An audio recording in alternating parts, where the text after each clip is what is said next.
ओम नमः शिवाय।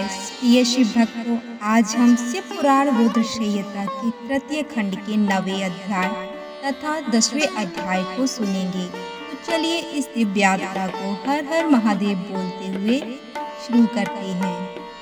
श्री रुद्र संहिता के 9वें अध्याय, जिसमें पार्वती जी के स्वप्न का वर्णन है।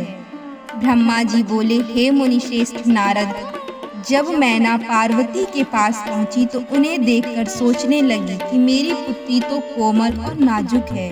यह सदैव राजसी ठाट बाट में रही है। दुख और कष्टों को सहना तो दूर की बात है, इनके बारे में यह सर्वथा अनजान है। पार्वती को उन्होंने बड़े ही लाड़ और प्यार से पाला है।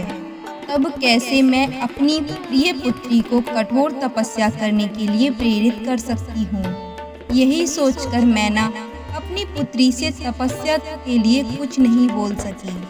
तब पार्वती जी अपनी माता के चिंतित चेहरे को देखकर साक्षात जगदम्बा का अवतार धारण करने वाली देवी पार्वती यह जान गई कि उनकी माता क्या कहना चाहती हैं। तब सब कुछ जानने वाली देवी भगवती का साक्षात स्वरूप पार्वती बोली, हे माता, आप यहाँ कब आई? आप बैठिए। माता, पिछली रात्रि के ब्रह्म मुहूर्त में मैंने एक स्वप्न देखा है, उसके विषय में मैं आपको बताती हूँ। मेरे सपने में एक दयालु और तपस्वी ब्राह्मण आए थे। जब मैंने उन्हें हाथ जोड़कर नमस्कार किया तो वे मुस्कुराते हुए बोले, तुम अवश्य ही भगवान शिव शंकर की प्राण वल्लभा बनोगी। इसीलिए उन्हें प्रसन्न करने के लिए उनकी प्रेम पूर्वक तपस्या करो। यह सुनकर मैना अपनी पुत्री के सिर पर प्रेम से हाथ फेराया और अपने पति हिमालय को बुलाया। हिमालय के आने पर मैना ने पार्वती के सपने के बारे में उनको बताया। तब उनके मुख से पुत्री के सपने के विषय में जानकर हिमालय बहुत प्रसन्न हुए।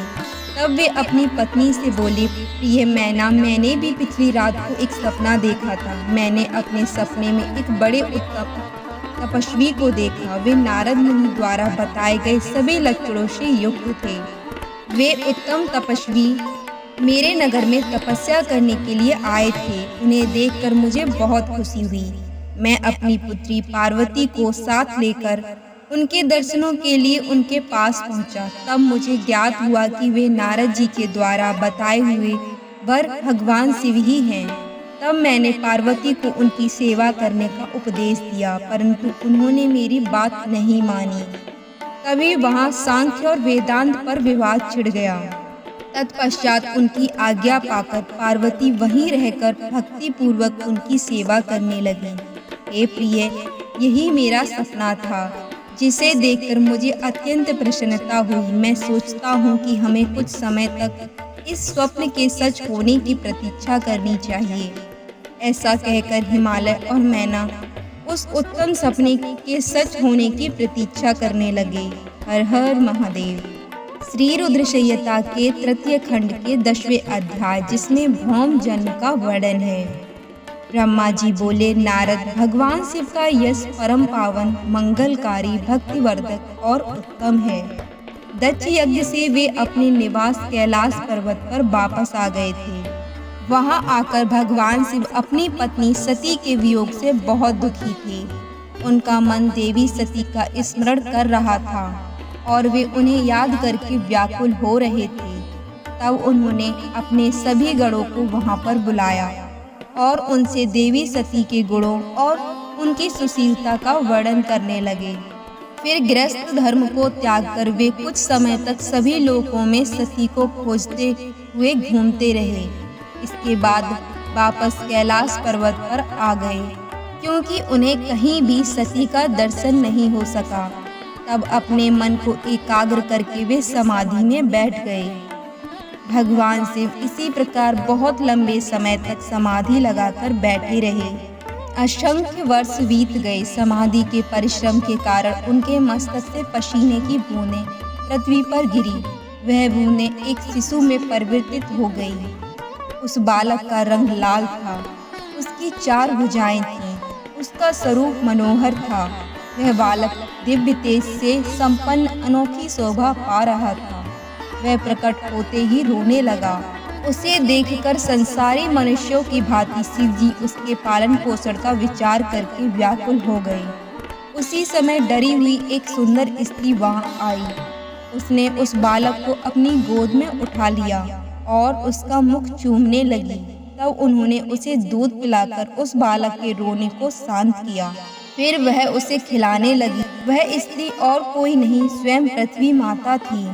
संसार की सृष्टि करने वाले, सब कुछ जानने वाले महादेव जी यह देखकर हंसने लगे। वह पृथ्वी को पहचान चुके थे। वे पृथ्वी से बोले, हे धारिणी, तुम इस पुत्र का प्रेम पूर्वक पालन करो।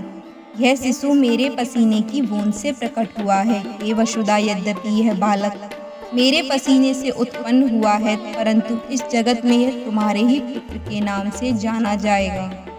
यह परम गुणवान और भूमि देने वाला होगा। यह मुझे भी सुख देने वाला होगा। हे देवी, तुम इसका धारण करो। नारद यह कहकर भगवान शिव चुप हो गए। उनका दुखी हृदय थोड़ा शांत हो गया। उधर शिव जी की आज्ञा पालन करते हुए पृथ्वी अपने पुत्र को साथ लेकर अपने निवास स्थान पर चली गई। बड़ा होकर यह बालक भौम नाम से प्रसिद्ध हुआ। युवा होने पर भौम काशी गया। वहाँ उसने बहुत लंबे समय तक भगवान शिव की सेवा आराधना की।